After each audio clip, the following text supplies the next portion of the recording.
everyone, good morning. Welcome back to Pine Hollow out of Diagnostics. We're on the road today, heading about 45 minutes from home base to look at a JLG Boom Lift that, well, apparently a tree fell on it and it started acting up. So first it was, the guy said that after the tree fell on it, it knocked the exhaust off and some kind of propane thing. He still had it started after that, but it didn't run right. Then he said the idle was really low, and now it's a crank no start. He said he checked, for injector pulse. It's fuel injected. It's a 2005 Ford, 4-cylinder engine, and well, I guess he looked at the injector and said they're spraying fuel, but he has to manually turn the fuel pump on by jumping it at the relay, and it still doesn't want to start up. It doesn't even cough. So it sounds interesting. We'll be there in a few minutes and see what we find.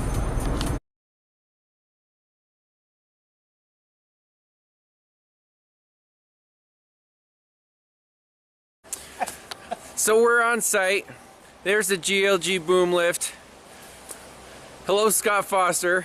You guys are having fun here. So this thing hasn't run in 2 years.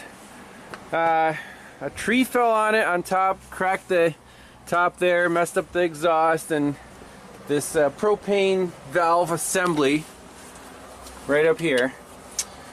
And it never started. Well, I think it ran once since, and then nothing.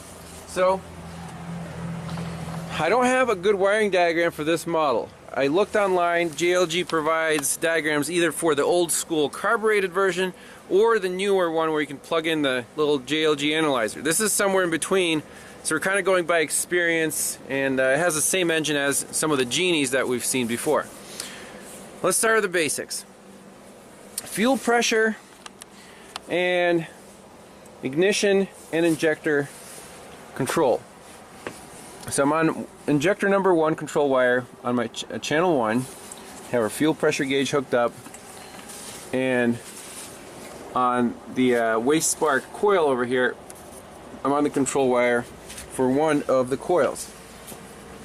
So we already went a little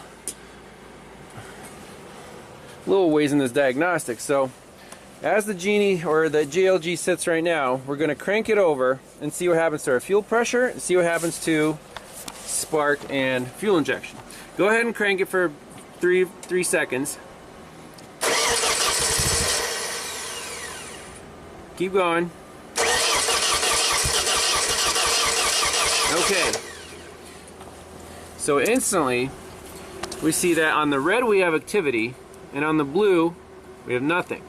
So the red is the ignition, and you can hear it, it tried to sputter or something.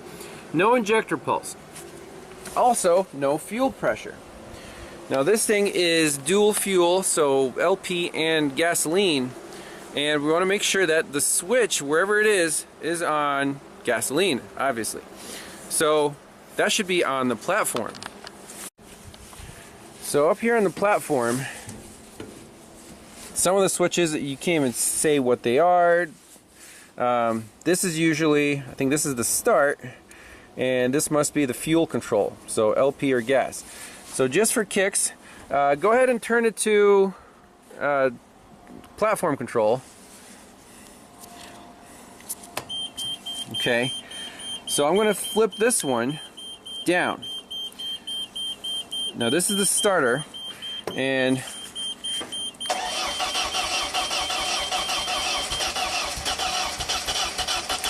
okay, so we cranked it for a bit. Did we see anything interesting here? So look, we have fuel pressure, and you roll the scope one more time. So we'll just look at it from here. I'm going to crank it.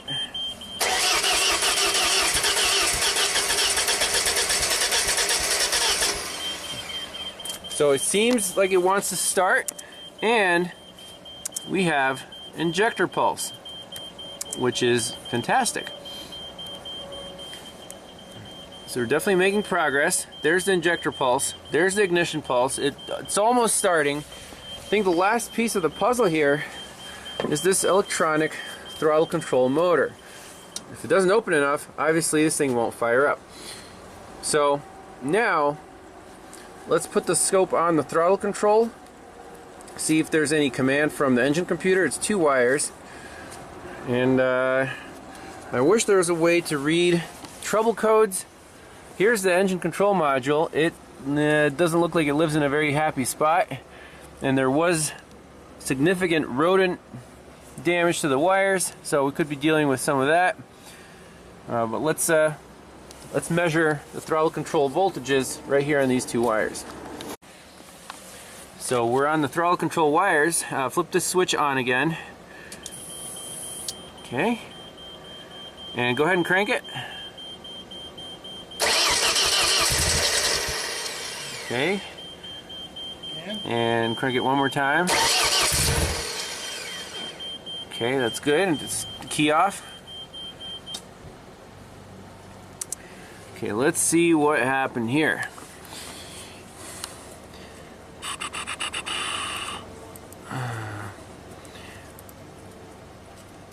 So there is some pulsing going on the blue channel, but not on the red. The red is staying at battery voltage. Does that make any sense?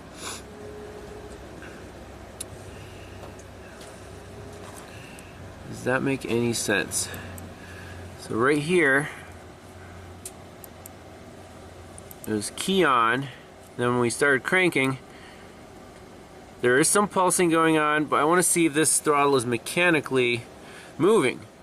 And we can do that by putting another channel on the TPS sensor.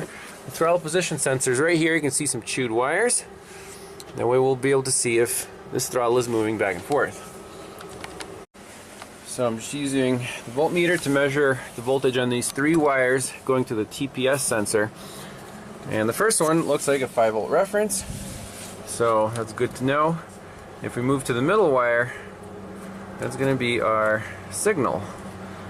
I did check the ground with a test light. The ground is also fine. So we're at 0.9 volts. That's reasonable. Throttle should be pretty much closed. So let's put the scope on that, and during cranking, I want to see if that throttle actually opens up. Alright, so now we have the 2 throttle motor control wires, plus the green channel is the TPS, throttle position sensor. So if you turn the key to, just turn it off once. Okay, everything goes to 0, as expected, that's good. And turn the key on. Perfect, we got fuel prime. And go ahead and crank it for 3 seconds.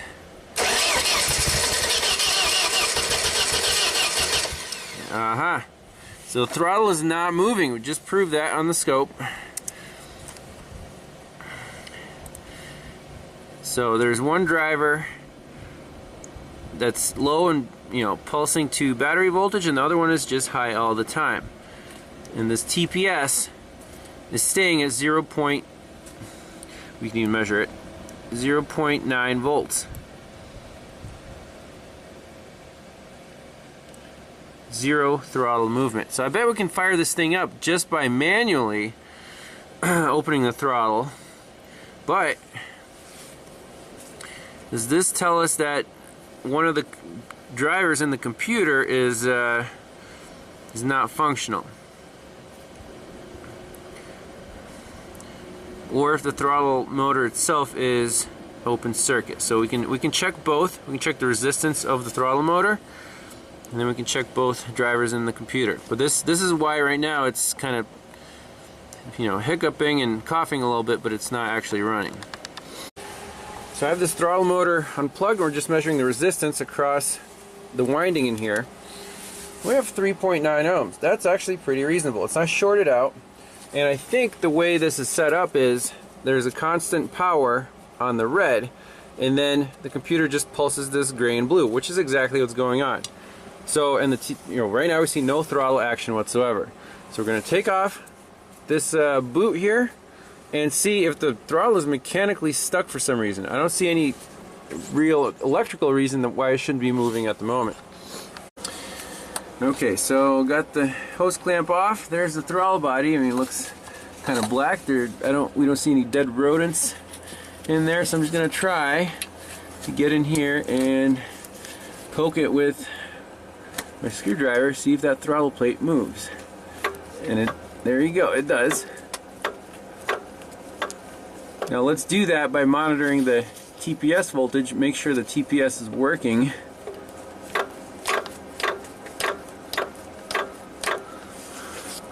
So we'll need the key on and we'll need to see this computer screen. Alright, so we're watching the screen, the TPS. I'm just poking the throttle plate with the key on. And sure enough, the TPS is going up and down. So that is working. Go ahead and crank it again. I just want to visually see if this is oh, it'll be okay. It'll be fine. You ready? Yep. 3 seconds? Yeah.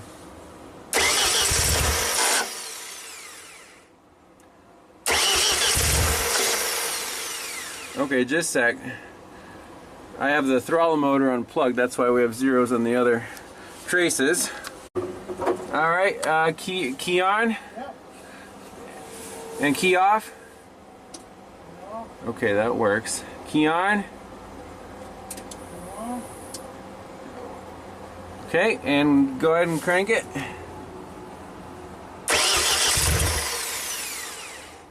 So we saw it try to control it, but it did not move the throttle plate physically. Go ahead, try it again. Yeah, that throttle is stuck, but the computer is trying to control it, which is interesting. I